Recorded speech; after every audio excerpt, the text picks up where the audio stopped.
अब पिछली वीडियो में हमने बात की कि कुर्बानी करना हर साहिब हैसियत मर्द औरत पर फ़र्ज़ है। अब साहिब हैसियत होते कौन है, मतलब साहिब हैसियत कौन है?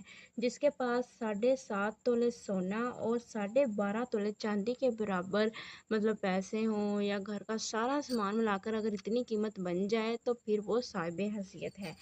तो साहिब हैसियत, अब माल कौन सा माल जो हमारा सर्दियों और गर्मियों में जो माल इस्तेमाल होने के अलावा जो एक्स्ट्रा पड़ा हुआ है, जो इस्तेमाल नहीं हम करते, वो सारा हम गिनेंगे। उसमें जो हमारे कार हो का गाड़ी होगी, जो भी जितनी भी गाड़ियाँ होंगी सबको मिला के, उसके अलावा फिर जो सामान होगा जैसे कोई बिस्तरे वगैरह या मतलब रज़ाइयाँ वगैरह जो इस्तेमाल नहीं करते वैसे ही पड़ी हुई हैं, उन सबको मिलाकर अगर इतना हो जाता है कि वो 7.5 तोले सोना और 12.5 तोले चांदी हो जाए तो वो साहिब हैसियत है और उस पर कुर्बानी करना फ़र्ज़ है।